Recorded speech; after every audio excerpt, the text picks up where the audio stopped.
Saat aku terbaring sakit parah, suamiku dan ibu mertuaku tersenyum. Dia mengambil HP-ku, lalu mengunciku di dalam kamar. Dia pikir ini adalah cara tercepat agar aku mati dan mereka bisa menguasai hartaku. Mereka memberiku waktu 48 jam untuk meninggal. Tapi 48 jam kemudian, saat mereka akhirnya membuka pintu, mereka menjerit histeris ketakutan melihat apa yang ada di kamarku. Sebelum ceritanya dimulai, silahkan tulis di kolom komentar dari daerah mana saja teman-teman yang menonton cerita ini.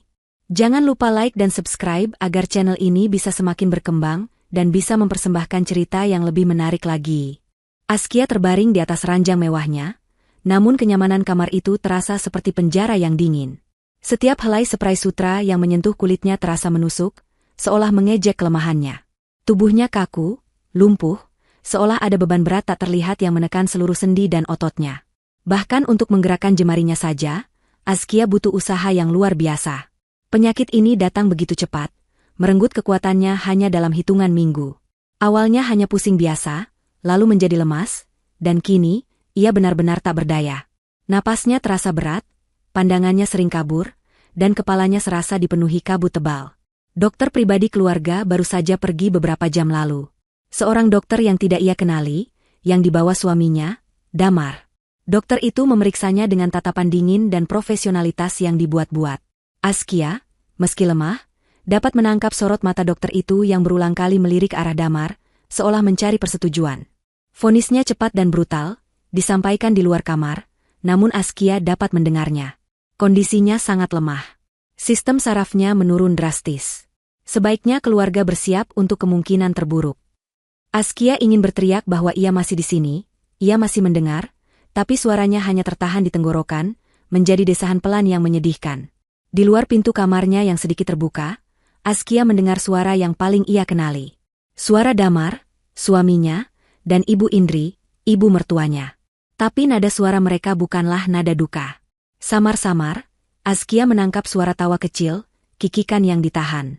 Akhirnya, Bu. Sebentar lagi, bisik Damar.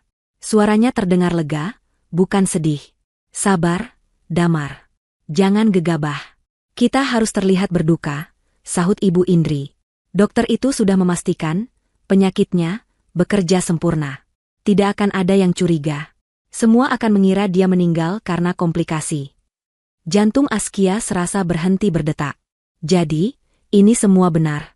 Kecurigaannya selama beberapa minggu terakhir bukanlah paranoia. Teh herbal khusus yang selalu dipaksakan Ibu Indri untuk diminumnya setiap pagi, dengan alasan untuk memulihkan tenaganya, pastilah sumber dari kelumpuhan ini. Rasa pahit yang selalu disamarkan dengan madu itu ternyata adalah racun yang bekerja pelan. Mereka merencanakan ini. Mereka meracuninya perlahan, membuatnya terlihat sakit parah secara alami. Pintu kamar berderi terbuka. Damar masuk, wajahnya memasang ekspresi sedih yang palsu. Matanya menatap Askia, tapi bukan tatapan cinta, melainkan tatapan pada sebuah objek yang menghalangi jalannya. Sayang, panggilnya lembut, suara yang dulu selalu menenangkan Askia kini terdengar mengerikan. Kamu harus banyak istirahat. Jangan banyak pikiran. Damar berjalan ke meja nakas di samping tempat tidur. Di sana tergeletak ponsel milik Askia. Askia mengerang, mencoba menggeleng. Jangan. Itu satu-satunya penghubungnya dengan dunia luar. SSTT, tenang, kata Damar. Tangannya terulur mengambil ponsel itu. Biar kamu istirahat total, ya. Tidak ada yang akan mengganggumu. Tidak perlu telepon siapa-siapa.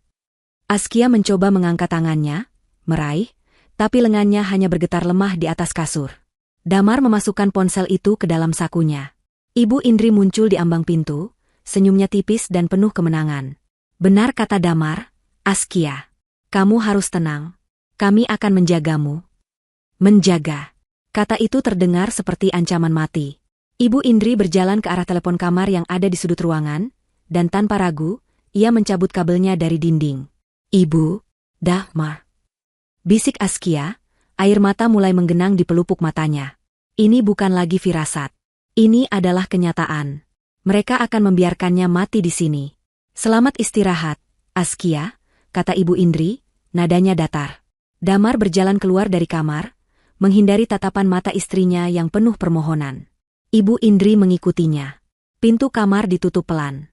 Lalu, terdengar suara yang paling mematikan. Suara kunci diputar dari luar. Klik. Suara itu menggema di dalam ruangan yang sunyi, menghantam kesadaran Askia seperti palu godam. Dia terkunci. Sendirian. Sakit parah. Tanpa alat komunikasi. Askia menatap langit-langit kamarnya. Kamar yang ia dekorasi sendiri dengan uang warisan ayahnya. Rumah yang ia beli dengan kerja kerasnya. Semua yang ia miliki, yang seharusnya menjadi pelindungnya, kini menjadi makam yang disiapkan suaminya sendiri. Di luar, ia bisa mendengar langkah kaki mereka menjauh, menuruni tangga. Lalu, samar-samar, ia mendengar suara televisi dinyalakan di lantai bawah, diselingi obrolan ringan. Seolah tidak ada apa-apa. Seolah mereka tidak baru saja mengunci seorang manusia untuk mati pelan-pelan. Ketakutan yang luar biasa menjalari tubuhnya, lebih dingin dari kelumpuhan yang ia rasakan. Mereka tidak hanya menginginkan hartanya. Mereka menginginkan nyawanya.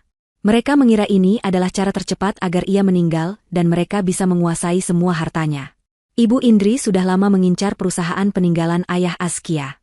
Damar, yang terlilit utang karena gaya hidup mewahnya, melihat ini sebagai jalan keluar termudah.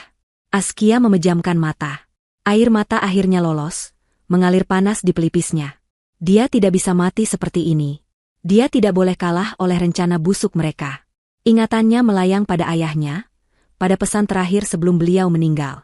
Askia, harta kita besar, dan di mana ada harta besar, di situ ada bahaya besar. Jangan pernah percaya siapapun sepenuhnya, bahkan orang yang tidur di sampingmu. Dulu Askia menganggapnya berlebihan. Kini, kata-kata itu menjadi peringatan yang menusuk. Tiba-tiba, satu ingatan lain muncul. Sebuah kotak kayu kecil. Sebuah rahasia antara dirinya dan ayahnya. Sebuah harapan. Tapi kotak itu ada di dalam lemari pakaian, di laci paling bawah. Jaraknya terasa seperti puluhan kilometer bagi tubuhnya yang lumpuh. Askia menarik napas dalam-dalam, mencoba mengumpulkan sisa-sisa kekuatan yang ia miliki. Ia tidak akan menyerah. Ia harus bertahan. Mereka salah besar jika mengira ini adalah akhir baginya. Malam berganti siang, lalu berganti malam lagi. Askia kehilangan hitungan waktu. Ruangan itu pengap. Tidak ada yang masuk untuk memberinya makan atau minum.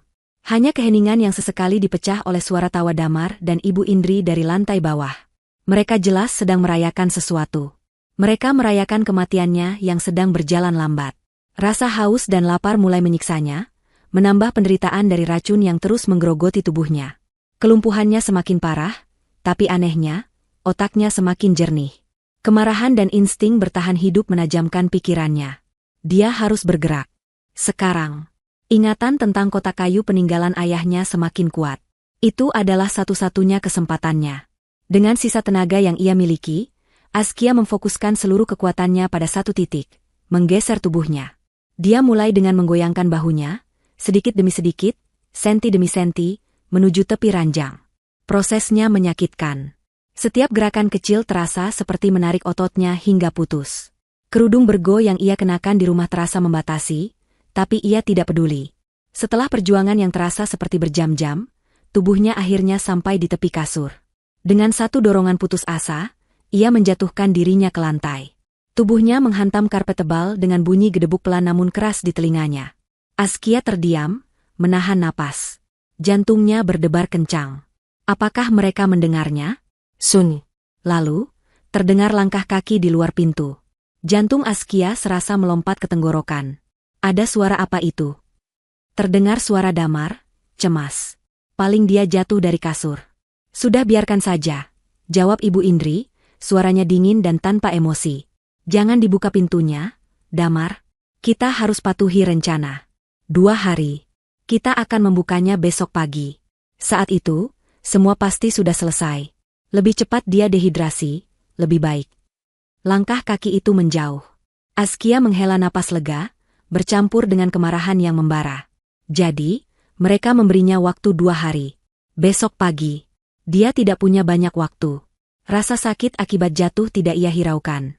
Kini ia berada di lantai. Tujuannya adalah lemari pakaian besar di seberang ruangan. Jaraknya sekitar 5 meter. Bagi orang sehat, itu hanya beberapa langkah. Baginya, itu adalah medan perang.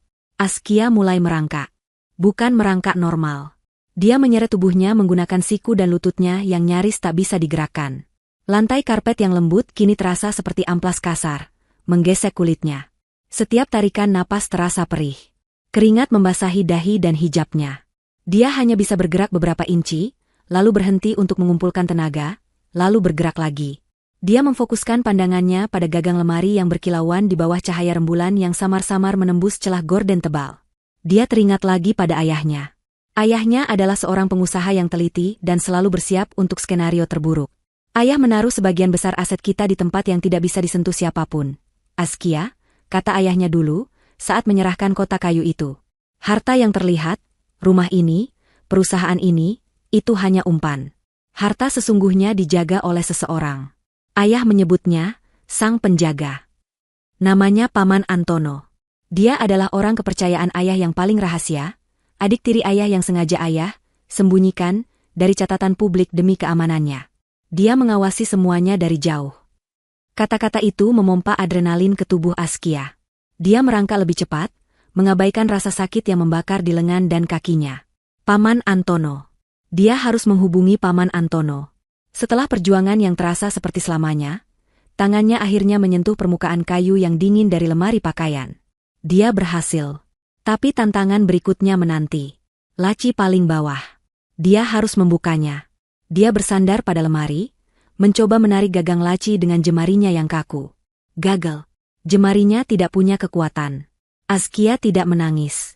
Dia terlalu marah untuk menangis. Dia mengubah posisi, membaringkan tubuhnya telentang. Dia menyangkutkan kedua kakinya yang lemas ke gagang laci. Lalu, dengan menggunakan seluruh berat badannya dan sisa kekuatan otot perutnya, dia menarik tubuhnya ke belakang. Laci itu bergeser sedikit. Dia melakukannya lagi. Dan lagi. Akhirnya, laci itu terbuka dengan suara decitan pelan. Di dalamnya, di balik tumpukan syal lama, ada kotak kayu berukir itu. Tangannya gemetar hebat saat meraihnya. Dia menarik kotak itu keluar dan meletakkannya di dadanya.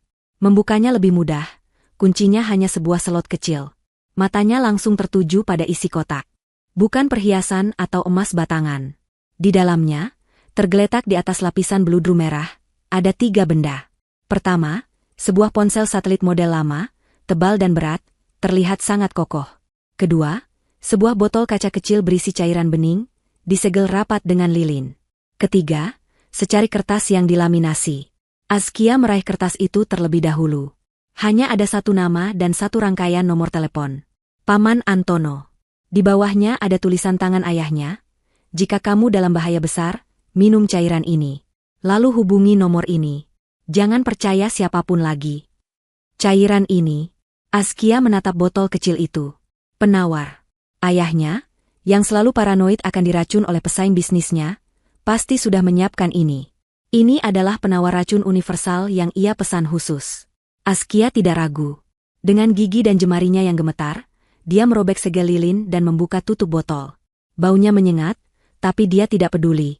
Dia menenggak seluruh isinya dalam 1 kali tegukan. Rasanya seperti api membakar tenggorokannya, turun ke perutnya. Tubuhnya langsung bereaksi. Perutnya mual hebat, kepalanya pusing berputar. Dia kejang ringan di lantai, menahan erangan agar tidak terdengar keluar. Ini adalah proses detoksifikasi yang menyakitkan. Racun di tubuhnya sedang dilawan.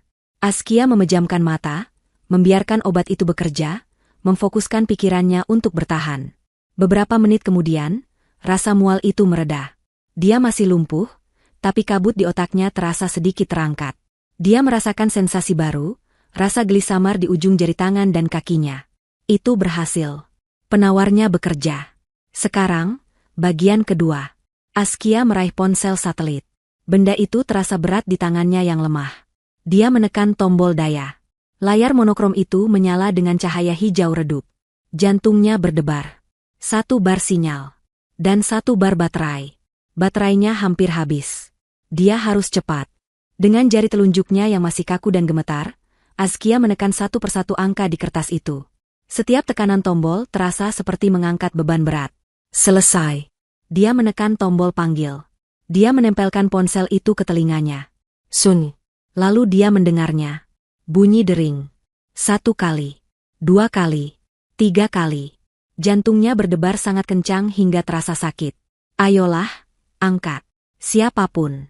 Tepat saat dia hampir putus asa, Dering itu berhenti. Terdengar suara klik. Lalu, suara berat, tenang, dan penuh otoritas menjawab dari seberang. Saya sudah menunggu panggilan ini, Askia. Suara berat dan tenang di seberang saluran itu terdengar begitu nyata, begitu berwibawa, hingga untuk sesaat Askia mengira ia sedang berhalusinasi. Saya sudah menunggu panggilan ini, Askia. Nama Paman Antono selalu disebut ayahnya dengan nada hormat. Sosok, penjaga, yang misterius, yang kini menjadi satu-satunya jaring pengaman terakhirnya. Air mata yang sejak tadi ditahannya kini tumpah. Bukan air mata ketakutan, melainkan air mata kelegaan yang luar biasa. Paman, bisiknya, suaranya serak dan pecah karena dehidrasi dan sisa-sisa kelumpuhan di tenggorokannya. Saya Askia. Paman tolong saya. Lanjutnya, kata-kata itu keluar dengan susah payah. Dia harus cepat. Baterai ponsel satelit ini hanya tinggal 1 bar, berkedip merah. Saya tahu siapa kamu, Askia. Saya tahu di mana kamu berada. Saya sudah mengawasi rumah itu sejak ayahmu meninggal, jawab Paman Antono. Ketenangannya menular, menghentikan getaran panik di dada Askia. Ayahmu, almarhum, sudah menyiapkan protokol ini. Dia curiga rekan bisnisnya akan mencoba mengambil alih perusahaan melalui Damar, tapi dia tidak menyangka Damar dan ibunya akan bertindak sejauh ini. Kami sudah memantau aktivitas keuangan Damar selama 6 bulan. Utangnya sangat besar. Kami tahu mereka akan berbuat nekat. Mereka meracuni saya, Paman. Askia memaksakan kata-katanya keluar. Ibu Indri. Dengan teh herbal. Mereka pikir saya sudah lumpuh total. Mereka mengunci saya di kamar. Mereka menunggu saya mati. Mereka bilang, besok pagi. Terdengar helaan napas berat dari Paman Antono. Bukan helaan napas kaget, melainkan helaan napas seseorang yang dugaannya baru saja terkonfirmasi. Mereka lebih kejam dari yang saya bayangkan. Katanya, nadanya berubah dingin. Askia, dengarkan saya baik-baik. Kamu sudah meminum penawarnya? Sudah, Paman. Dari botol di dalam kotak. Bagus. Itu penawar kuat. Dalam beberapa jam ke depan, kekuatanmu akan pulih perlahan. Tapi ini bagian yang paling penting, Askia. Kamu tidak boleh menunjukkannya. Kamu mengerti?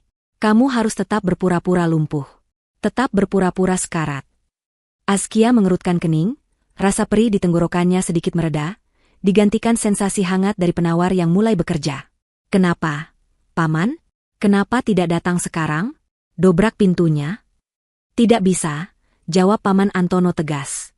Jika kami mendobrak masuk sekarang, mereka akan panik. Mereka akan berdalih kamu sakit parah. Mereka akan menghancurkan sisa racun.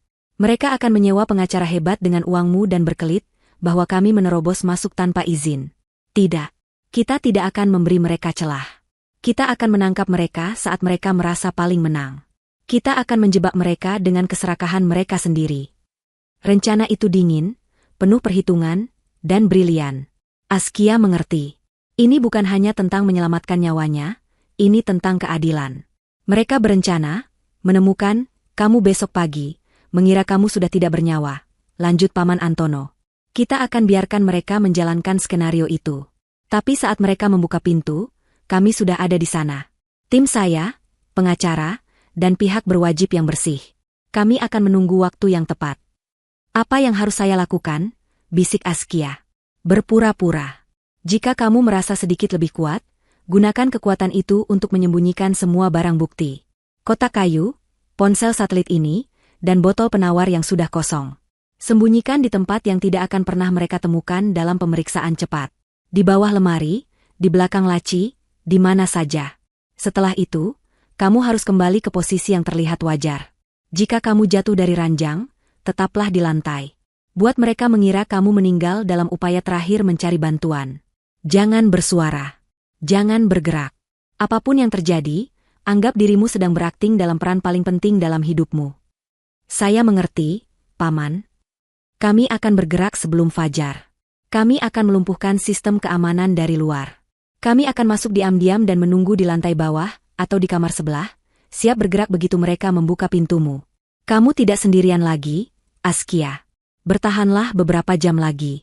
Demi ayahmu, dan demi dirimu sendiri.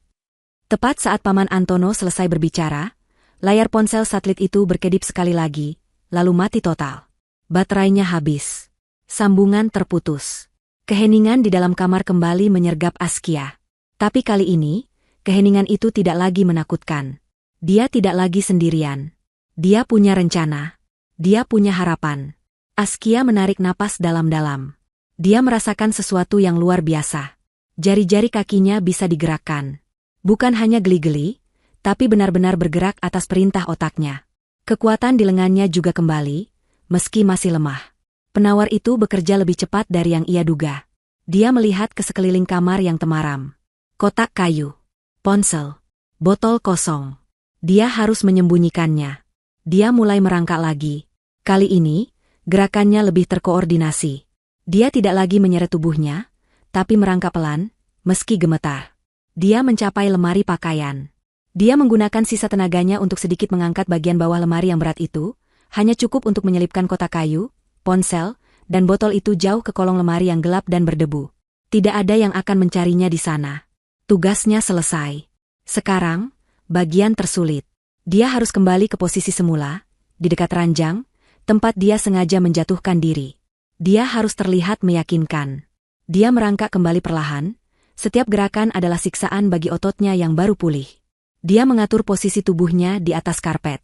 Satu tangan terulur ke arah ranjang, seolah gagal meraih pegangan. Kepalanya ia miringkan ke satu sisi, menghadap pintu. Dia mengatur napasnya agar terdengar dangkal dan lemah.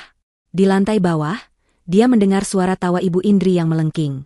Mereka sedang menonton televisi, merayakan kemenangannya.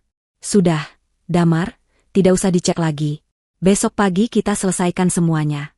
Ibu sudah tidak sabar melihat wajah sombongnya itu pucat pasi, kata Ibu Indri. Askia memejamkan mata. Dia berbaring kaku di lantai yang dingin. Tubuhnya mungkin berpura-pura kalah, tapi otaknya menyala-nyala. Dia bukan lagi domba yang menunggu disembelih. Dia adalah perangkap yang sedang menunggu pemburunya masuk. Besok pagi, Ibu Indri dan Damar akan mendapatkan kejutan terbesar dalam hidup mereka. Keserakahan Ibu Indri bukanlah sesuatu yang muncul dalam semalam. Itu adalah penyakit kronis yang telah ia pelihara selama puluhan tahun. Sejak Damar, putra satu-satunya, memutuskan untuk menikahi Askia, Ibu Indri merasa terancam. Askia adalah wanita yang mandiri secara finansial, sukses, dan memiliki warisan yang nilainya membuat Ibu Indri pusing.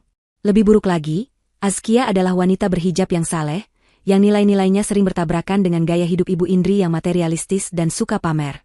Dia melihat Askia bukan sebagai menantu, tapi sebagai saingan yang telah mencuri putranya dan, yang lebih penting, mengendalikan akses putranya ke kekayaan. Damar, di sisi lain, adalah produk dari didikan ibunya. Dia manja, lemah, dan terbiasa hidup mewah jauh di atas kemampuannya. Dia mencintai Askia pada awalnya, atau setidaknya dia mencintai kenyamanan yang diberikan oleh kekayaan Askia. Namun, cintanya cepat luntur ketika kebiasaan buruknya, terutama judi online dan investasi bodong, membuatnya terlilit utang dalam jumlah miliaran. Para penagih utang mulai menerornya. Dia panik. Ibu Indrilah yang datang dengan solusi. Bukan solusi untuk membantu Damar berubah, tapi solusi untuk mengambil jalan pintas. Masalahmu itu bukan utang, Damar.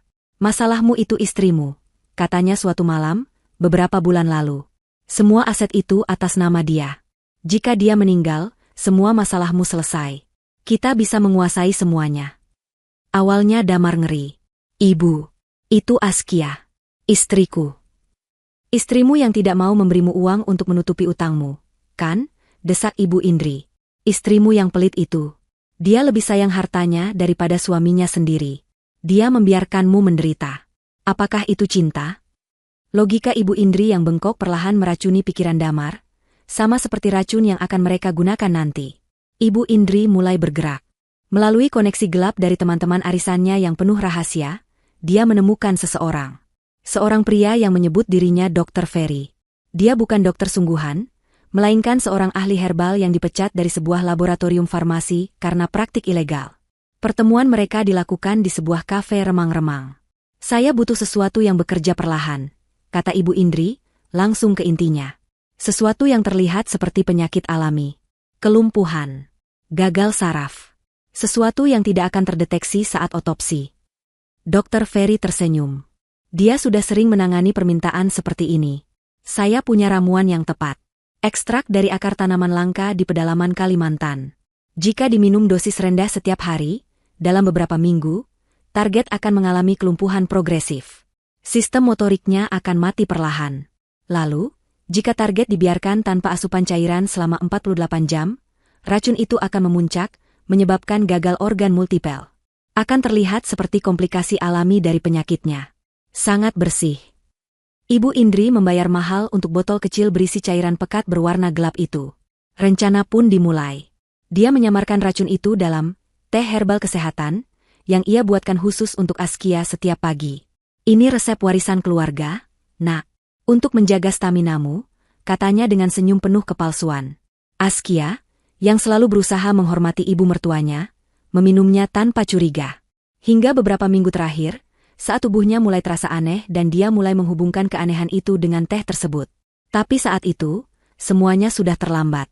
Malam ini, di ruang tamu yang mewah, sementara Askia terbaring di lantai atas, Ibu Indri dan Damar sedang meninjau tumpukan dokumen.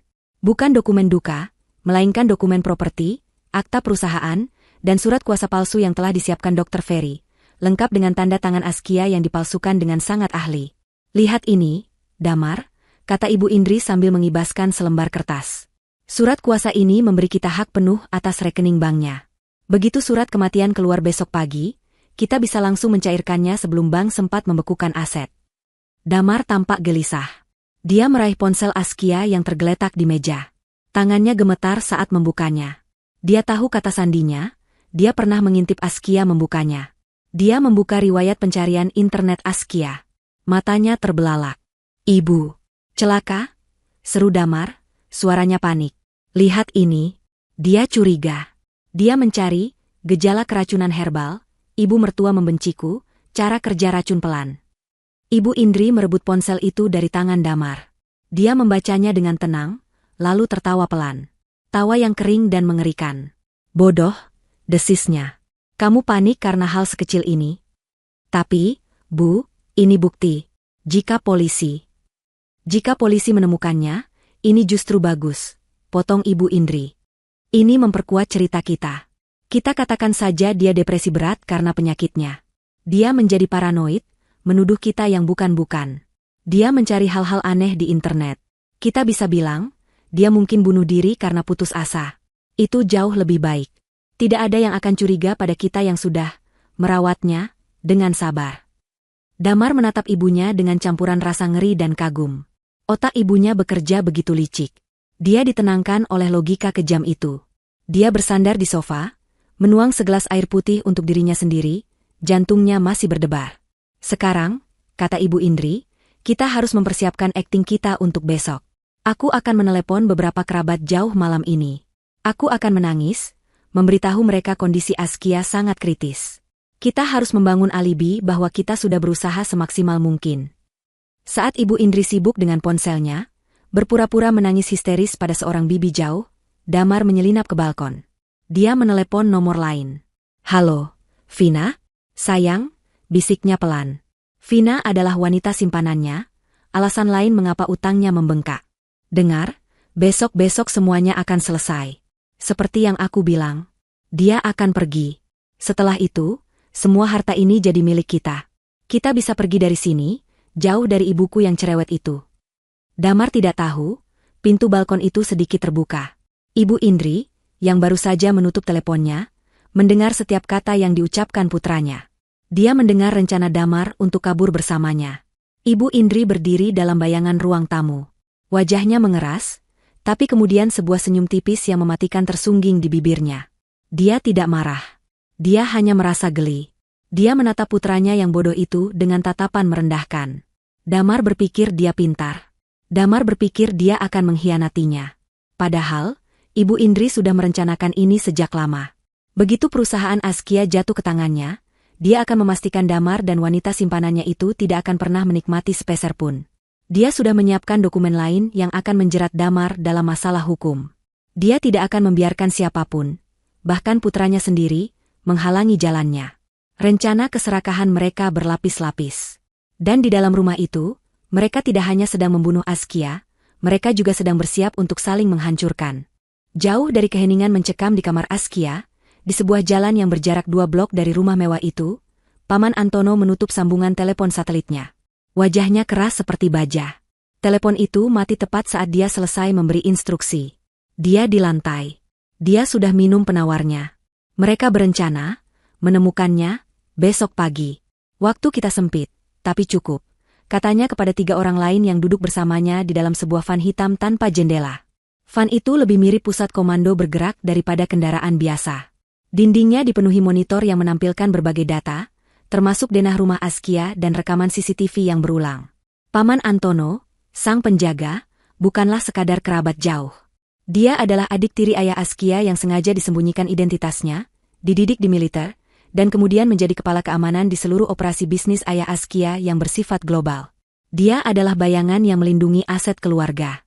Setelah ayah Askia meninggal, misinya beralih penuh untuk melindungi Askia, persis seperti janjinya. Di sebelahnya duduk Pak Firman, pengacara paling ditakuti di kota. Dia tidak hanya membawa map berisi dokumen hukum, dia membawa dokumen yang akan menghancurkan Ibu Indri dan Damar, wasiat asli ayah Askia, yang salinannya tidak pernah dilihat oleh Damar. Di sudut lain duduk dokter Sarah, seorang ahli toksikologi forensik independen. Tas kerjanya berisi peralatan untuk mengambil dan mengamankan sampel di tempat. Mereka menggunakan racun herbal, dosis rendah, diperparah dengan dehidrasi, kata dokter Sarah. Matanya tertuju pada monitor yang menampilkan analisis data dari sensor jarak jauh yang berhasil diselipkan tim Antono ke dalam rumah beberapa minggu lalu. Rencana yang licik, tapi amatir. Rizal sedang dalam perjalanan, kata Paman Antono, merujuk pada Komisaris Rizal, seorang perwira tinggi kepolisian yang dia percayai sepenuhnya, yang dia hubungi dari unit khusus, sengaja melompati kantor polisi distrik setempat yang mungkin bisa dibeli oleh Ibu Indri. Kita tidak akan bergerak sampai Rizal tiba. Kita lakukan ini sesuai buku, tapi buku kita. Rencana Paman Antono sangat presisi. Dia tidak akan mendobrak masuk. Itu akan menimbulkan kekacauan. Sebaliknya, mereka akan masuk seperti hantu. Tim Alpha, nonaktifkan perimeter, perintah Antono lewat ARPH kecil. 2 orang berpakaian hitam, yang sejak tadi bersembunyi di taman tetangga, bergerak cepat. Mereka membuka panel kontrol keamanan di luar pagar. Sistem alarm canggih yang dipasang Damar, menggunakan uang Askia, memang hebat, tapi tidak ada sistem yang tidak bisa ditembus oleh teknisi Paman Antono. Dalam 30 detik, alarm itu mati. Tapi yang lebih brilian, teknisi Antono tidak hanya mematikannya. Dia mengambil alih kendali CCTV.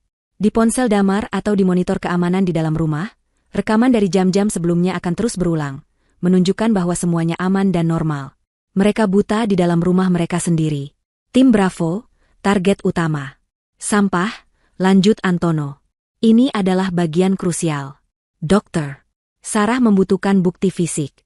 Ibu Indri, dalam kecerobohannya, telah membuang botol racun terakhir dan sisa teh herbal tadi sore ke tempat sampah di dapur, yang kemudian oleh asisten rumah tangga, yang sudah disuruh pulang, dibuang ke tempat sampah besar di luar gerbang. 2 anggota tim lain bergerak dalam bayang-bayang, membuka paksa tempat sampah besar itu. Mereka bekerja dengan sarung tangan dan penjepit, di bawah cahaya senter khusus berfilter biru. Dapat, bisik salah satu dari mereka. Sebuah botol kaca kecil berwarna gelap, persis seperti yang dideskripsikan oleh Dr. Ferry dalam data intelijen yang sudah dikumpulkan Antono. Dokter Sarah tersenyum tipis. Permainan selesai. Pukul 3 pagi. Jalanan benar-benar sepi. Sebuah mobil sedan gelap berhenti di belakang van. Komisaris Rizal dan 2 petugas terpercaya melangkah keluar. Semua siap? Tanya Rizal. Kita masuk sekarang, kata Paman Antono. Mereka tidak melewati pintu depan. Tim Alpha sudah membuka paksa pintu servis di bagian belakang rumah, tanpa menimbulkan suara sedikit pun. Satu persatu, mereka masuk ke dalam kegelapan dapur. Rumah itu sunyi. Di lantai atas, mereka bisa mendengar dengkuran pelan dari kamar utama. Itu suara Damar. Di kamar tamu di seberangnya, tempat Ibu Indri tidur, sunyi senyap. Mereka bergerak seperti ahli bedah. 2 petugas polisi berjaga di kaki tangga. Paman Antono, Pak Firman, Dokter Sarah, dan Komisaris Rizal naik ke lantai 2. Langkah mereka tidak terdengar di atas karpet tebal. Mereka melewati pintu kamar Askia. Paman Antono berhenti sejenak, meletakkan tangannya di pintu, seolah mengirimkan kekuatan pada keponakannya di dalam. Dia tahu Askia sedang berjuang. Mereka tidak masuk ke kamar Askia. Mereka masuk ke kamar tamu di sebelahnya, yang kosong. Disinilah mereka akan menunggu. Menunggu fajar. Menunggu Ibu Indri dan Damar bangun. Menunggu mereka memainkan adegan terakhir dari drama keji mereka. Di dalam van, teknisi Antono mengaktifkan perangkat pendengar sensitif yang telah ditempelkan timnya di dinding kamar Askia dan kamar utama. Kini, Paman Antono dan timnya bisa mendengar setiap desahan, setiap gerakan kecil di kedua sisi dinding. Jam berdetak. Pukul 4. Pukul 5. Di luar, langit mulai berubah dari hitam pekat menjadi biru kelam. Fajar hampir tiba. Tepat pukul 5:30, perangkat pendengar menangkap suara dari kamar Ibu Indri. Suara alarm ponsel. Lalu suara air keran. Ibu Indri sudah bangun. Beberapa menit kemudian, terdengar suara pintu dibuka, dan langkah kaki menuju kamar Damar. Terdengar ketukan pelan. Damar, bangun. Suara Ibu Indri terdengar jelas, dingin, dan penuh antisipasi. Sudah pagi. Waktunya kita berduka. Di kamar sebelah, Paman Antono, Komisaris Rizal, dan Pak Firman saling berpandangan. Paman Antono memberi isyarat tangan. Semua orang bersiap di posisi mereka di lorong, tepat di luar jangkauan pandang pintu kamar Askia. Perangkap sudah siap. Umpannya ada di dalam. Dan para predatornya kini berjalan lurus ke arahnya. Askia berbaring di lantai karpet yang dingin. Setiap serat karpet terasa menusuk kulitnya. Tubuhnya adalah medan pertempuran. Penawar yang diminumnya beberapa jam lalu bekerja dengan cara yang brutal. Rasanya tidak seperti disembuhkan, melainkan seperti dibakar dari dalam keluar. Dimulai dari sensasi geli yang menyakitkan di ujung jari tangan dan kakinya, seolah ribuan jarum menusuk-nusuk serentak. Lalu, rasa geli itu menjalar menjadi kram otot yang hebat di betis dan lengannya. Tubuhnya sempat kejang beberapa kali, dan dia harus menggigit bibirnya hingga berdarah agar tidak menjerit. Dia tahu itu adalah pertanda baik. Itu adalah tanda kehidupan kembali. Saraf-sarafnya yang tadinya tertidur oleh racun kini dipaksa bangun. Kelumpuhan itu perlahan-lahan mencair. Kabut di otaknya telah lenyap total, digantikan oleh kejernihan yang tajam dan dingin. Tapi rasa sakit fisik itu tidak ada apa-apanya dibandingkan rasa sakit di hatinya. Setelah Paman Antono memutus telepon, Askia berbaring dalam kegelapan, dan dia mendengarkan. Rumah itu hening, tapi keheningan malam selalu membawa suara-suara yang tak terdengar di siang hari. Dia mendengar semuanya. Pertama, dia mendengar suara Ibu Indri di lantai bawah. Suaranya diubah menjadi sedih dan penuh isak tangis palsu. Iya, Tante, kondisinya kritis sekali. Dokter sudah angkat tangan. Tolong doakan saja yang terbaik untuk Askia, ya? Askia mengenali nada itu. Nada yang sama digunakannya saat memanipulasi kerabat lain untuk meminjam uang. Perut Askia mual oleh kemunafikan itu. Ibu mertuanya sedang membangun narasi duka cita, memastikan semua orang akan bersimpati padanya saat dia menemukan menantunya meninggal besok. Lalu, beberapa saat kemudian, dia mendengar suara yang menghancurkan sisa-sisa hatinya. Suara Damar. Suaminya. Dia pasti sedang berdiri di balkon, karena suaranya terdengar samar, berbisik mesra. Sabar, Vina, sayang. Iya, besok pagi. Semuanya akan selesai. Aku janji, kita akan berlibur keliling Eropa. Semua hartanya akan jadi milik kita. Vina. Sekretaris Damar yang baru. Wanita yang selalu menatap Askia dengan tatapan iri yang tak tersembunyi. Askia pernah curiga, tapi Damar selalu meyakinkannya bahwa itu hanya hubungan profesional. Kalung itu, lanjut Damar, dan kata-kata berikutnya adalah paku terakhir di peti mati pernikahan mereka. Tentu saja. Kalung berlian peninggalan neneknya itu, aku akan mengambilnya dari lehernya malam ini juga kalau bisa. Tapi lebih baik besok, biar terlihat alami. Itu akan terlihat jauh lebih indah di lehermu, sayang. Askia memejamkan mata. Kalung itu. Kalung yang diberikan oleh almarhumah ibunya, peninggalan nenek buyutnya.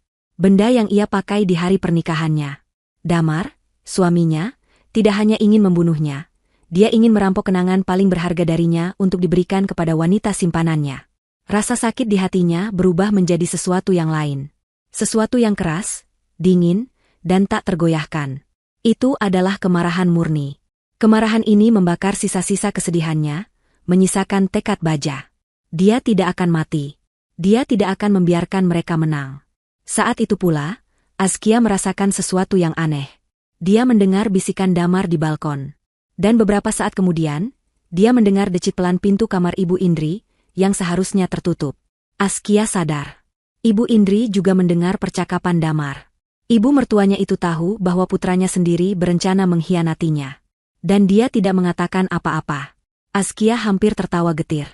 Mereka adalah sepasang ular yang saling menunggu kesempatan untuk mematuk.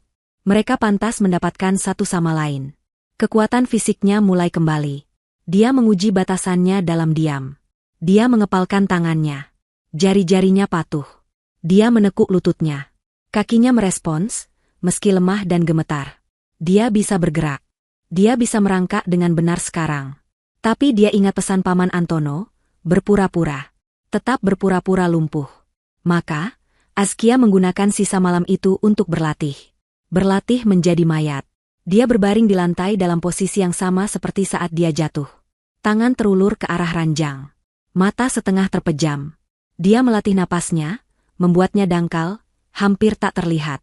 Rasa haus dan lapar menyiksanya. Tenggorokannya kering seperti gurun. Perutnya melilit perih. Tapi kemarahan memberinya makan. Bayangan wajah Damar yang memberikan kalung neneknya kepada Vina memberinya minum. Dia akan bertahan. Waktu merayap lambat. Dia melihat secercah cahaya abu-abu pertama menyusup dari bawah tirai. Pagi akan segera tiba. Dia mendengar suara aktivitas dari kamar Ibu Indri. Alarm. Air keran. Lalu langkah kaki. Jantungnya berdebar kencang, bukan karena takut, tapi karena antisipasi. Inilah saatnya. Dia mendengar ketukan di kamar Damar. Damar, bangun. Suara Ibu Indri. Sudah pagi. Waktunya kita berduka. Suara mereka terdengar di luar pintu kamarnya. Mereka sedang bersiap. Bersiap untuk sandiwara terbesar mereka. Apa menurut ibu dia sudah? Suara Damar terdengar ragu. Ada nada jijik dan takut di sana. Pasti sudah, jawab Ibu Indri, percaya diri. 2 hari tanpa air, dengan kondisi seperti itu. Tidak mungkin dia bertahan. Sekarang, pasang wajah sedihmu. Ingat, kamu yang buka pintunya. Kamu harus yang pertama menjerit. Askia mendengar suara jingle kunci di lubang pintu. Kunci itu berputar pelan. Klik. Askia memejamkan mata sepenuhnya, mengosongkan paru-parunya, dan membiarkan tubuhnya rileks total, selemas kain pel. Pintu berderit terbuka. Udara pagi yang segar menerpa wajahnya. Dia bisa merasakan kehadiran mereka di ambang pintu, menatapnya. Dia bisa merasakan aura keserakahan dan kelegaan mereka. Askia? Panggil Damar, suaranya dibuat bergetar palsu. Inilah saatnya. Askia tetap diam, tak bergerak sedikitpun. Pertunjukan telah dimulai. Langit di luar jendela kamar yang tertutup gorden tebal, telah berubah dari hitam pekat menjadi abu-abu. Fajar telah menyingsing, membawa serta hari perhitungan yang ditunggu-tunggu oleh semua pihak di dalam rumah itu. Di luar pintu kamar Askia, keheningan terasa berat, syarat dengan antisipasi yang mencekik. Ibu Indri berdiri tegak, jubah tidurnya yang mahal terikat rapi. Wajahnya telah ia atur sedemikian rupa, memancarkan kesedihan yang terkendali, sebuah topeng yang telah ia latih di depan cermin selama 1 jam terakhir. Di sampingnya, Damar berdiri gelisah. Wajahnya pucat, bukan karena duka, tapi karena campuran antara kegirangan, rasa takut ketahuan, dan rasa mual yang samar membayangkan apa yang akan mereka temukan di dalam. Sudah siap? Desis Ibu Indri pelan, suaranya seperti ular di pagi yang dingin. Damar menelan ludah. Tenggorokannya terasa kering. Ibu yakin dia sudah? Tentu saja, potong Ibu Indri tajam, matanya berkilat. 2 hari, Damar. Tidak ada air. Tidak ada makanan, ditambah racun itu. Mustahil dia bertahan. Sekarang, ingat rencananya. Dia mencengkeram lengan putranya, kuku-kukunya menancap pelan. Kamu yang buka pintunya. Kamu yang panggil namanya. Kamu yang harus terdengar hancur. Saat kamu melihatnya, kamu harus jatuh berlutut. Menangis. Mengerti? Aku akan menelepon ambulans dan berteriak histeris. Kita harus membuat pertunjukan yang meyakinkan. Damar mengangguk kaku. Pikirannya melayang sesaat ke Vina. Kebebasan. Uang. Liburan keliling Eropa. Semua itu hanya terhalang oleh satu pintu kayu di depannya. Dia merogoh sakunya, mengeluarkan kunci kamar Askia. Besi itu terasa dingin di telapak tangannya yang berkeringat. Dia menatap lubang kunci. Ini adalah batasnya. Begitu dia memutar kunci ini, tidak ada jalan untuk kembali. Dia bukan lagi hanya seorang suami yang berutang, dia akan menjadi seorang duda kaya raya, seorang pembunuh yang sukses. Dia menarik napas dalam-dalam, mencoba memanggil air mata, tapi yang muncul hanyalah rasa serakah yang membakar dadanya. Cepat, Damar. Jangan seperti pengecut, tegur Ibu Indri. Tersengat oleh hinaan ibunya, Damar memasukkan kunci ke lubang kunci. Suara logam bertemu logam terdengar sangat keras di lorong yang sunyi. Dia memutarnya. Klik. Suara baut kunci yang terbuka terdengar seperti vonis mati. Damar mendorong pintu itu perlahan. Pintu berderit pelan, membuka celah ke dalam kegelapan kamar. Udara pengap dan sedikit asam langsung menerpa wajah mereka. Bau orang sakit yang terkurung. Ibu Indri menutup hidungnya sedikit dengan sapu tangan. Ekspresi jijik melintas sesaat di wajahnya sebelum dia menggantinya lagi dengan ekspresi duka. Askia? Sayang? Panggil Damar, suaranya ia buat bergetar. Dia mendorong pintu lebih lebar. Kamar itu remang-remang, persis seperti saat mereka meninggalkannya. Gorden tebal masih tertutup rapat, hanya menyisakan sedikit sekali cahaya fajar yang menyusup di celah-celahnya. Mata mereka butuh beberapa detik untuk menyesuaikan diri. Lalu mereka melihatnya. Di lantai, di antara ranjang dan lemari pakaian, tergeletak sosok Askia. Dia tidak bergerak. Posisinya persis seperti yang didengar Damar 2 hari lalu saat dia jatuh dari ranjang. Tubuhnya miring, satu tangan terulur ke arah ranjang seolah berusaha meraih pegangan, namun gagal. Dia masih mengenakan pakaian rumah yang sama, hijabnya sedikit miring, wajahnya pucat pasi dalam keremangan. Dia tampak kecil, rapuh, dan mati. Kelegaan yang luar biasa membanjiri Damar. Selesai. Semuanya benar-benar sudah selesai. Rencana ibunya berhasil sempurna. Ya Tuhan. Bisik Damar, kali ini getaran di suaranya lebih nyata. Dia melangkah masuk ke dalam kamar, bersiap untuk adegan berlututnya. Ibu Indri mengikutinya dari belakang, matanya liar memindai ruangan. Dia melihat gelas air kosong di nakas, kabel telepon yang masih tercabut. Sempurna. Tidak ada jejak perlawanan. Dia berjalan mendekati sosok menantunya itu, tatapannya dingin dan penuh perhitungan. Dia ingin memastikan sendiri. Damar, cek dia, perintah Ibu Indri pelan, suaranya tidak lagi bergetar. Ini adalah bisnis. Damar berjongkok di samping tubuh istrinya. Dia ragu-ragu. Ada bagian kecil dari dirinya yang merasa ngeri untuk menyentuh apa yang telah ia lakukan. Dia tidak bergerak, Bu. Sentuh dia, pastikan dia sudah dingin. Desis Ibu Indri tidak sabar. Dia harus yakin 100% sebelum dia memulai panggilan telepon histerisnya. Damar mengulurkan tangannya yang gemetar. Dia melihat wajah Askia. Matanya terpejam. Bibirnya sedikit terbuka, kering dan pecah-pecah. Dia terlihat damai, yang entah kenapa membuat Damar semakin marah. Dia seharusnya terlihat menderita. Askia? Panggilnya lagi, lebih pelan. Jari telunjuknya terulur, bergerak dalam gerakan lambat yang menyiksa, menuju ke bahu Askia yang tertutup kain. Dia hanya perlu satu sentuhan. Satu sentuhan untuk mengkonfirmasi kemenangannya, satu sentuhan untuk memulai hidup barunya. Ibu Indri menahan napas di belakangnya. Di luar, seekor burung berkicau, menandakan pagi telah tiba. Jari Damar hanya berjarak 1 sentimeter dari bahu Askia. Dia bisa merasakan dingin yang terpancar dari tubuh itu. Inilah akhir dari Askia. Inilah awal dari kejayaan mereka. Tepat saat ujung jari Damar yang gemetar menyentuh kain di bahu Askia, 2 hal terjadi secara bersamaan. Hal pertama, tubuh yang seharusnya kaku dan dingin itu bergerak. Tidak, tubuh itu tidak bergerak. Mata yang seharusnya terpejam selamanya itu terbuka. Mata Askia terbelalak, menatap lurus ke mata suaminya. Damar tidak berteriak. Dia menjerit. Jeritan tertahan yang penuh kengerian murni, seolah jiwanya ditarik paksa keluar dari tubuhnya. Dia terhuyung mundur, jatuh terduduk di lantai, kedua tangannya terangkat di depan wajahnya, berusaha menghalau pemandangan itu. Tidak. Hal kedua, pada saat yang bersamaan, lampu kamar yang tadinya mati, tiba-tiba menyala benderang. Klik. Cahaya terang dari lampu gantung kristal di langit-langit membanjiri ruangan, menyilaukan mata Damar dan Ibu Indri yang sudah terbiasa gelap. Jeritan Damar akhirnya pecah. Hantu. Ibu, dia hantu. Ibu Indri membeku di tempat. Matanya melotot, pupilnya mengecil karena cahaya yang tiba-tiba. Dia tidak melihat hantu. Dia melihat sesuatu yang jauh lebih menakutkan. Askia, dengan gerakan yang pelan namun pasti, mendorong tubuhnya.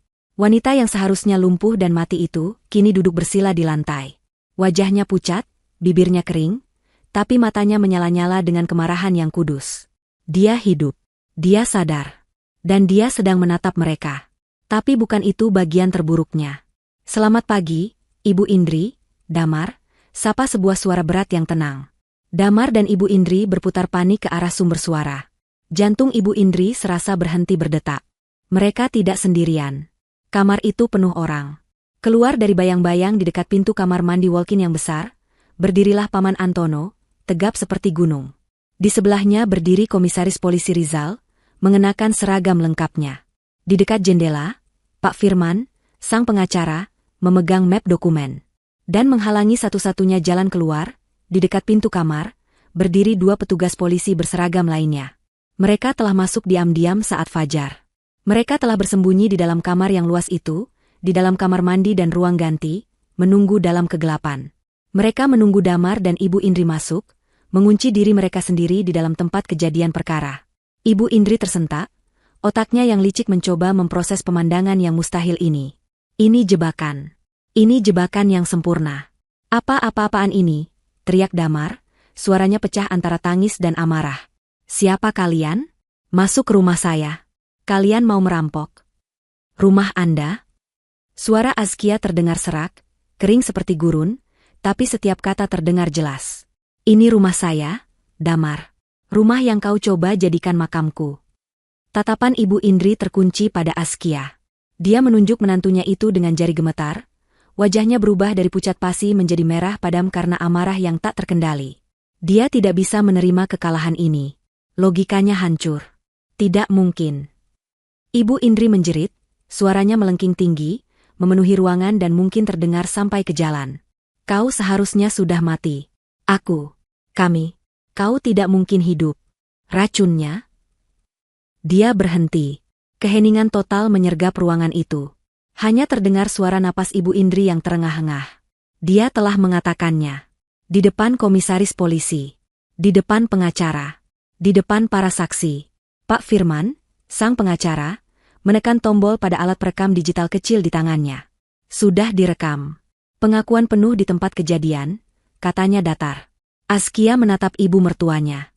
Tidak ada air mata di matanya. Hanya ada kelelahan dan keadilan. Wajah Ibu Indri runtuh. Kesadaran atas apa yang baru saja ia ucapkan menghantamnya seperti kereta api. Tidak, aku tidak. Anda bilang, racunnya, kata Komisaris Rizal, melangkah maju. Kami juga ingin tahu tentang itu, tapi kami sudah punya petunjuk. Dia memberi isyarat. Seorang wanita lain yang tidak mereka kenali, Dokter Sarah, melangkah masuk dari lorong, membawa sebuah kantong barang bukti yang disegel. Ini adalah botol kecil yang kami temukan di tempat sampah Anda tadi malam, Ibu Indri, kata Dokter Sarah. Dan ini adalah sisa teh herbal di dapur Anda. Analisis awal kami menunjukkan keduanya mengandung ekstrak tanaman aconitum dalam dosis tinggi. Sebuah racun pelumpuh yang bekerja lambat. Sangat cocok dengan gejala yang dideskripsikan.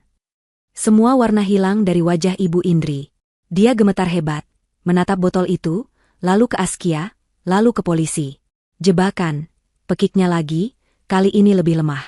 Ini semua jebakan. Wanita ular itu. Dia menjebak kami. Dia pura-pura sakit. Pura-pura sakit. Paman Antono akhirnya angkat bicara, suaranya menggelegar. Askia hampir mati, Indri. Jika bukan karena penawar yang disiapkan almarhum kakaknya, dia akan mati di lantai ini. Dan kalian berdua akan menari-nari di atas kuburnya.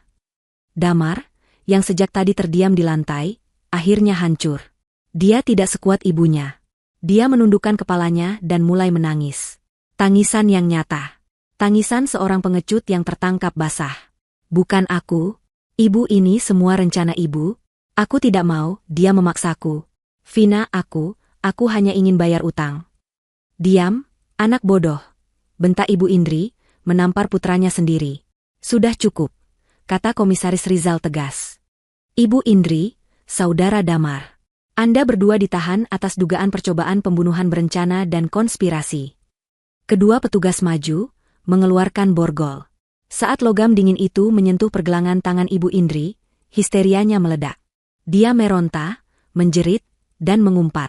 Damar hanya pasrah, tubuhnya lemas seperti boneka kain saat diborgol. Askia melihat semua itu dari lantai. Dia melihat suaminya dan ibu mertuanya, dua orang yang paling ia percayai, kini digiring keluar dari kamarnya sebagai penjahat. Dia tidak merasa menang. Dia hanya merasa bebas. Paman Antono berlutut di sampingnya, meletakkan selimut hangat di bahunya yang gemetar. Sudah berakhir, Askia. Sudah selesai. Askia mengangguk, dan untuk pertama kalinya dalam 2 hari, dia membiarkan dirinya menangis. Lantai keramik yang dingin terasa di telapak kaki Askia saat Paman Antono membantunya berjalan perlahan keluar dari kamar yang telah menjadi penjara nerakanya. Setiap langkah terasa berat, otot-ototnya masih kaku dan protes setelah pulih dari kelumpuhan yang dipaksakan.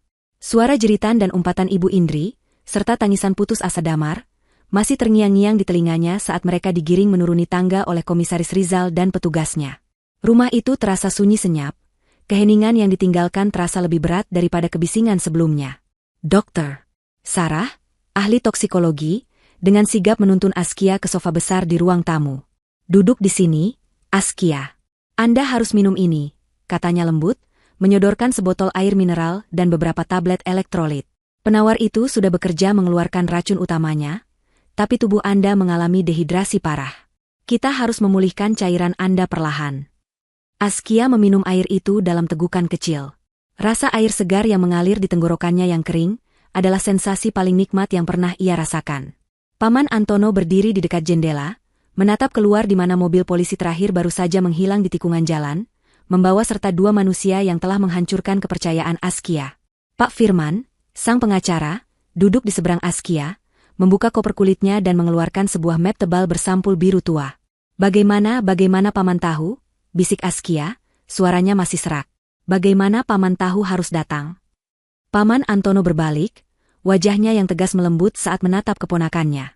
Ayahmu, Askia. Semua ini karena ayahmu.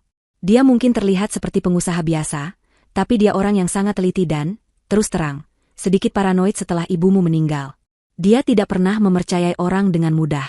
Dia mendidik saya secara khusus untuk menjadi penjaga, bukan hanya penjaga aset, tapi penjaga dirimu. Paman Antono menjelaskan. Sejak Askia menikah dengan Damar, tim keamanan Paman Antono tidak pernah benar-benar pergi. Mereka memantau dari jauh. Kami sudah tahu Damar terlilit utang judi dan investasi bodong selama lebih dari setahun, lanjut Paman Antono. Ayahmu sudah menduga hal seperti ini akan terjadi.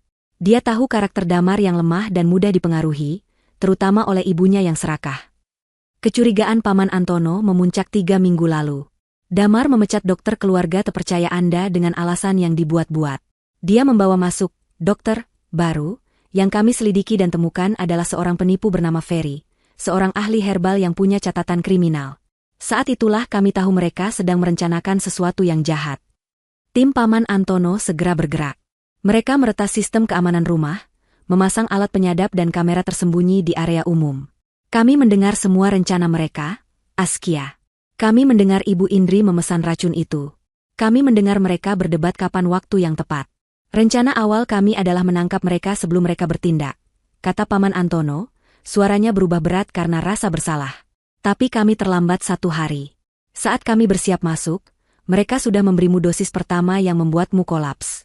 Kami tidak bisa mendobrak masuk. Mereka akan membunuhmu saat itu juga dan beralasan kau meninggal karena sakit. Kami harus menunggu. Menunggu panggilanmu. Panggilan saya? Kotak kayu itu. Itu adalah tombol panik. Ayahmu menciptakannya untukmu. Ponsel satelit itu terhubung hanya ke 1 nomor. Nomor saya. Itu adalah sinyal bahwa bahaya sudah di level tertinggi. Saat kau menelepon, kami tahu rencananya sudah memasuki tahap akhir. Kami hanya perlu menunggu mereka membuka pintu itu sendiri untuk menemukan jasadmu. Itu satu-satunya cara untuk menangkap mereka basah-basah, dengan pengakuan mereka sendiri. Askia meresapi semua itu. Ayahnya telah merencanakan keselamatannya dari balik kubur. Dia dilindungi oleh cinta yang tak terlihat. Ada satu hal lagi yang harus kamu ketahui, Askia, kata Pak Firman, suaranya yang tenang menarik perhatian Askia. Sesuatu yang membuat seluruh rencana Ibu Indri dan Damar menjadi sia-sia sejak awal. Pak Firman meletakkan dokumen dari map biru itu di atas meja. Itu adalah surat wasiat asli ayah Askia, dokumen yang belum pernah dilihat Damar atau Ibu Indri. Mereka mengira mereka akan menguasai semua harta kekayaanmu begitu kamu meninggal, kan? Kata Pak Firman. Mereka salah besar. Mereka hanya melihat puncak dari gunung es. Pengacara itu mulai menjelaskan isi wasiat tersebut, poin demi poin. Askia mendengarkan dengan napas tertahan. Pertama, Pak Firman menjelaskan bahwa semua aset yang terlihat oleh Damar dan Ibu Indri, rumah mewah yang mereka tinggali, satu perusahaan lokal yang dikelola Askia, beberapa mobil, dan rekening bank domestik, hanyalah sekitar 10% dari total kekayaan ayah Askia. Itu sengaja dibuat sebagai umpan. Kedua, 90% kekayaan sesungguhnya terdiri dari investasi global, properti di berbagai negara, dan aset cair dalam mata uang asing, disimpan dengan aman dalam sebuah dana perwalian internasional, Trust Fund, yang dikelola oleh Dewan Pengawas Rahasia, yang diketuai oleh Paman Antono. Dana perwalian ini, jelas Pak Firman, hanya bisa diakses olehmu, Askia, dan hanya olehmu selama kau hidup. Lalu, Pak Firman membacakan klausul yang paling menghancurkan. Klausul keamanan. Ayahmu memasukkan beberapa skenario, kata Pak Firman, matanya menatap Askia dengan serius. Skenario A. Jika kamu meninggal dunia karena sebab alami, Damar, sebagai suamimu, hanya akan menerima tunjangan pensiun bulanan yang jumlahnya tetap. Jumlah yang cukup untuk hidup layak, tapi tidak cukup untuk bermewah-mewah. Tunjangan itu pun akan hangus jika dia menikah lagi dalam waktu 5 tahun setelah kematianmu. Jantung Askia berdebar. Rencana Damar untuk menikahi Vina dan berfoya-foya akan gagal total, bahkan jika Askia meninggal secara alami. Dan sekarang, lanjut Pak Firman, skenario B. Ini adalah bagian yang paling penting. Dia membersihkan tenggorokannya dan membaca langsung dari dokumen. Dalam hal Askia meninggal dunia karena sebab-sebab yang tidak wajar, atau jika terbukti adanya tindak kejahatan atau perlakuan buruk yang disengaja yang menyebabkan atau berkontribusi pada kematiannya, yang dilakukan oleh suaminya, Damar, atau anggota keluarganya, termasuk Ibu Indri. Pak Firman berhenti sejenak, menatap Askia. Maka, seluruh warisan, baik yang 10% maupun yang 90%, akan secara otomatis dan tanpa kecuali dibekukan. Damar dan seluruh garis keturunan keluarganya akan dicabut hak warisnya secara permanen. Mereka tidak akan menerima 1 rupiah pun. Seluruh aset kemudian akan dialihkan sepenuhnya ke Yayasan Amal Global yang telah didirikan oleh almarhum ayahmu. Ruangan itu hening. Askia menutup mulutnya dengan tangan. Ironi itu begitu menusuk. Begitu sempurna. Paman Antono mengangguk. Ayahmu tahu, Askia. Dia tahu keserakahan adalah motivasi terbesar mereka. Jadi dia menggunakan keserakahan itu sebagai senjata untuk melawan mereka.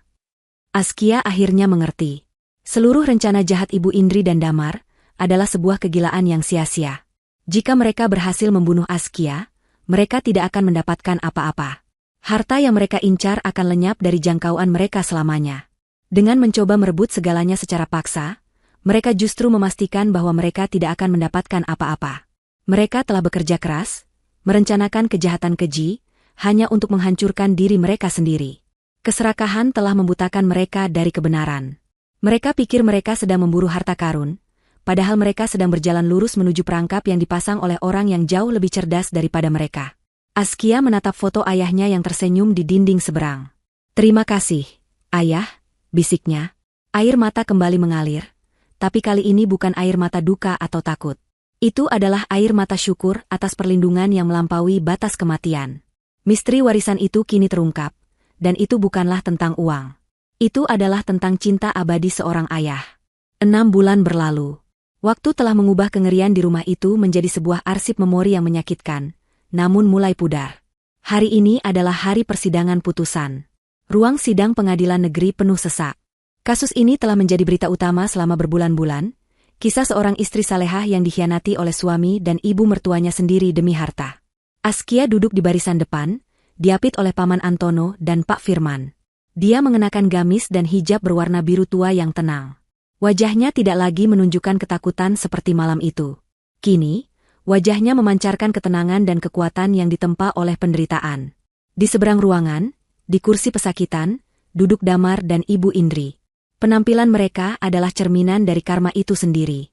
Ibu Indri, yang dulu selalu tampil glamor dengan perhiasan mencolok, kini terlihat kuyu dan tua. Rambutnya yang biasanya disasak tinggi kini lepek dan menipis. Wajahnya penuh kerutan amarah dan kebencian. Damar terlihat lebih hancur lagi. Dia kurus kering, matanya cekung, dan tatapannya kosong. Dia terlihat seperti pria yang telah kehilangan jiwanya. Selama persidangan, keduanya mencoba berbagai cara. Pengacara Ibu Indri berargumen bahwa kliennya berada di bawah tekanan mental, bahwa Askia adalah menantu yang tidak tahu berterima kasih, dan bahwa pengakuan di kamar itu didapat di bawah paksaan. Argumen itu hancur berkeping-keping. Pak Firman dan tim jaksa penuntut umum menghadirkan bukti yang tak terbantahkan. Pertama, rekaman audio pengakuan histeris Ibu Indri, "Kau seharusnya sudah mati. Racunnya." Suara itu menggema di ruang sidang, membuat bulu kuduk semua orang berdiri. Kedua, kesaksian dokter Sarah dan bukti fisik botol racun serta sisa teh. Analisis laboratorium membuktikan racun itu adalah campuran mematikan yang diracik khusus untuk melumpuhkan sistem saraf secara perlahan. Ketiga, kesaksian dari Dr. Ferry, sang peracik racun palsu. Dia tertangkap oleh tim Paman Antono saat mencoba melarikan diri ke luar negeri. Untuk meringankan hukumannya, dia bersaksi melawan Ibu Indri, membeberkan detail pesanan dan pembayaran yang dilakukan ibu mertua Askia itu. Keempat, yang paling menghancurkan bagi Damar, adalah rekaman teleponnya dengan Vina. Jaksa memutar percakapan di mana Damar menjanjikan Vina kalung berlian nenek Askia dan liburan keliling Eropa setelah istrinya pergi. Vina sendiri telah menghilang tanpa jejak, melarikan diri begitu skandal ini meledak, meninggalkan Damar sendirian menanggung akibatnya. Persidangan itu juga mengungkap bagaimana Damar dan Ibu Indri saling mengkhianati. Pengacara Damar berusaha melimpahkan semua kesalahan kepada Ibu Indri, menggambarkannya sebagai ibu dominan yang jahat, yang menjerumuskan putranya yang lemah. Sebaliknya, pengacara Ibu Indri menggambarkan Damar sebagai penjudi putus asa yang akan melakukan apa saja demi uang, termasuk memanipulasi ibunya sendiri. Taktik saling menyalahkan itu hanya membuat hakim dan juri semakin muak. Kini, saatnya hakim membacakan putusan. Ruangan itu hening. Setelah menimbang seluruh bukti, kesaksian para saksi, dan pengakuan terdakwa di tempat kejadian perkara, suara hakim ketua terdengar berat dan tegas.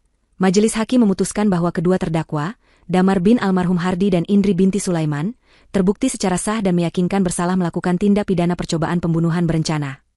Damar langsung terkulai lemas, seolah tulangnya dicabut. Ibu Indri menegang, matanya membelalak. Tindakan kedua terdakwa, lanjut hakim, bukan hanya kejahatan hukum, tapi juga kejahatan moral yang keji. Mereka mengkhianati ikatan suci pernikahan dan hubungan keluarga demi keserakahan akan harta. Mereka melakukannya dengan cara yang dingin, licik, dan tidak berperi kemanusiaan, membiarkan korban menderita secara perlahan. Hakim mengetuk palu, menjatuhkan hukuman kepada kedua terdakwa dengan pidana penjara seumur hidup. Satu ketukan palu. Selesai. Histeria Ibu Indri meledak seketika. Tidak. Hakim tidak adil. Askia, ini semua salahmu, dasar wanita ular. Kau akan membusuk di neraka. Dia meronta-ronta saat petugas menariknya paksa keluar dari ruang sidang. Damar tidak berteriak. Dia hanya menangis tanpa suara, tubuhnya gemetar hebat. Dia menatap Askia, tatapannya penuh penyesalan yang terlambat, memohon pengampunan yang tak mungkin lagi diberikan. Askia menatapnya balik, datar, tanpa kebencian, tapi juga tanpa belas kasihan. Dia hanya melihat orang asing. Petugas memborgolnya dan membawanya pergi. Askia menarik napas dalam-dalam. Beban terberat di hidupnya akhirnya terangkat. Dia berjalan keluar dari gedung pengadilan, cahaya matahari sore menerpa wajahnya. Dia bebas. 1 tahun kemudian, pemandangannya sangat berbeda. Askia berdiri di atas panggung kecil di halaman sebuah bangunan baru yang cerah dan bersih. Ini adalah Rumah Cahaya, sebuah yayasan amal yang baru ia dirikan, yang terdiri dari klinik kesehatan gratis dan sekolah untuk anak-anak jalanan. Rumah mewah yang penuh kenangan buruk itu telah ia jual. Dia kini tinggal di rumah yang lebih sederhana namun jauh lebih damai. Dia telah mengambil alih kendali penuh atas dana perwalian 90% peninggalan ayahnya. Bersama Paman Antono sebagai penasihat utamanya, Askia tidak lagi hanya menjadi ahli waris. Dia telah menjadi seorang pemimpin. Dia menjalankan yayasan global ayahnya, menyalurkan kekayaan yang hampir menghancurkannya itu menjadi sesuatu yang bermanfaat bagi ribuan orang. Dia tersenyum kepada anak-anak yang duduk rapi di depannya. Rumah Cahaya ini, katanya, suaranya kini penuh percaya diri, dibangun di atas keyakinan bahwa setiap orang berhak atas kesempatan kedua. Bahwa dari kegelapan tergelap sekalipun, cahaya bisa muncul. Di tempat lain, di 2 sel penjara yang terpisah, karma berjalan tanpa henti. Ibu Indri menghabiskan hari-harinya di binatu penjara, mencuci pakaian narapidana lain. Dia menjadi sosok yang pahit, dihindari semua orang, selalu bergumam sendiri, menyalahkan Askia, menyalahkan Damar, menyalahkan hakim, menyalahkan takdir. Dia tidak pernah menyalahkan dirinya sendiri. Damar, di selnya yang sempit, menghabiskan waktunya menatap dinding yang kusam. Dia miskin, sendirian, dan terlupakan. Vina tidak pernah mengunjunginya. Harta yang ia impikan, liburan yang ia janjikan, semuanya lenyap seperti asap. Dia terjebak dalam kemiskinan dan penyesalan abadi, neraka yang ia ciptakan sendiri. Askia menyelesaikan pidatonya di tengah tepuk tangan meriah. Dia menatap langit. Pengkhianatan itu telah membakarnya hingga habis. Tapi seperti api, itu tidak menghancurkannya. Itu menempa ulang dirinya menjadi baja yang lebih kuat, lebih bijak, dan lebih bersinar. Keadilan telah ditegakkan, dan karma telah dibayar lunas.